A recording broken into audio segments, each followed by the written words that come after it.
Assalamualaikum warahmatullahi wabarakatuh. Para pemirsa, kaum muslimin, jamaah, para muhsinin dermawan yang sama dirahmati dan dimuliakan Allah Subhanahu wa taala.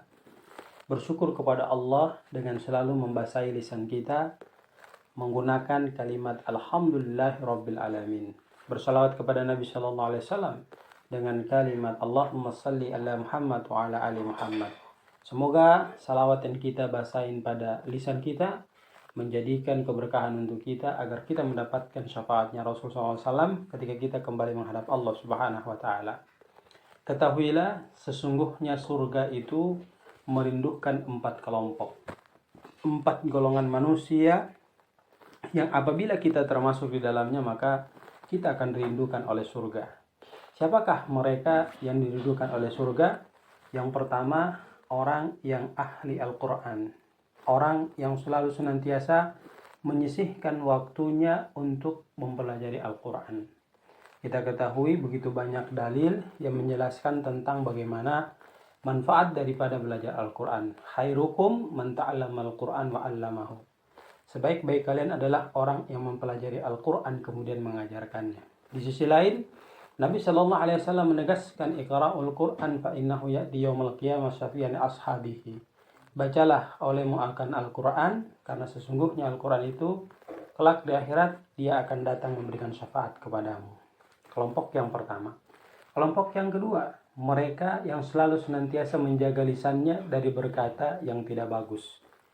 Jadi ketika mereka berkata, perkataan yang mereka keluarkan selalu perkataan yang baik. Kenapa demikian? Karena mereka beriman kepada apa yang disampaikan Rasulullah SAW dalam hadisnya. Man kana yu'minuna billahi wal yawmil akhir falyakul khairan aw liyasmut. Siapa beriman kepada Allah, beriman kepada hari akhir. Di mana di akhirat itu ada surga, ada neraka. Yang salah pasti masuk neraka, yang benar pasti masuk surga. Maka falyakul khairan, berkata selalu senantiasa yang baik-baik. Kalau dia tidak mampu berkata yang baik, maka aw liyasmut, dia gunakan lisannya untuk ditutup, diam, daripada dia memilih berkata mendatangkan dosa. Kelompok yang ketiga yang dirindukan oleh surga adalah mereka yang selalu senantiasa menyisihkan rizkinya untuk memberikan makan kepada fakir miskin, memberikan makan kepada yatim duafa, memberikan makan kepada para penuntut ilmu agama. Maka kelak di akhirat mereka akan dirindukan oleh surganya Allah Subhanahu wa taala. Kemudian mereka memahami bahwa khairun nas anfahum linnas. Sebaik-baik manusia adalah yang banyak bermanfaat untuk orang lain. Maka tatkala mereka diberikan harta, mereka terus melakukan kebaikan.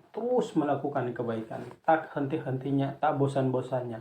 Tetap terus melakukan kebaikan. Sebab mereka sadar bahwa kebaikan akan memberikan kebahagiaan buat diri mereka kelak di akhirat nanti. Lalu yang keempat, mereka yang dirindukan surga adalah orang-orang yang apabila datang bulan suci Ramadan, mereka menyiapkan dirinya, kemudian ikhlas niat karena Allah Subhanahu wa taala, melakukan puasa selama sebulan penuh dengan mengharapkan keridhaan Allah Subhanahu wa taala. Maka mereka akan dirindukan surganya Allah Subhanahu wa taala. Mari kita ajak diri kita untuk masuk ke dalam kriteria 4 kelompok ini. Yang pertama yaitu mereka yang ahli Al-Quran. Bawa diri kita untuk pelajari Al-Quran. Yang kedua, mereka yang selalu senantiasa berkata baik. Latih lisan kita untuk berkata baik, kalau tidak mampu maka diam. Yang ketiga, mereka yang apabila diberikan rezeki menyisihkan untuk memberikan makan kepada fakir miskin, yatim duafa, dan para penuntut ilmu agama.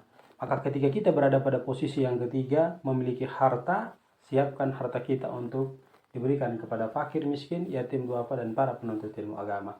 Dan yang keempat, mereka yang melaksanakan puasa di bulan suci Ramadan ikhlas karena Allah Subhanahu wa taala. Man shoma Ramadhana imanan wa ihtisaban ghufira lahu ma taqaddama min dambi. Ketika mereka melakukan puasa dengan sempurna mengharapkan keridhaan Allah, maka dosa mereka pasti diampuni oleh Allah Subhanahu wa taala. Kalau dosa sudah diampuni oleh Allah Subhanahu wa taala, maka surga pasti tempatnya. Saudara kaum muslimin, ayah bunda, para muhsinin dermawan yang sama dirahmati Allah Subhanahu wa taala, kita berdoa kepada Allah semoga Allah memberikan kekuatan kepada kita untuk mampu melaksanakan keempat kriteria ini sehingga kita termasuk orang-orang yang dirindukan oleh surganya Allah Subhanahu wa taala. Subhanakallahumma wa bihamdik, asyhadu an la ilaha illa anta, astaghfiruka wa atubu ilaik. Semoga bermanfaat untuk kita semua. Billahi taufik wal hidayah. Assalamualaikum warahmatullahi wabarakatuh.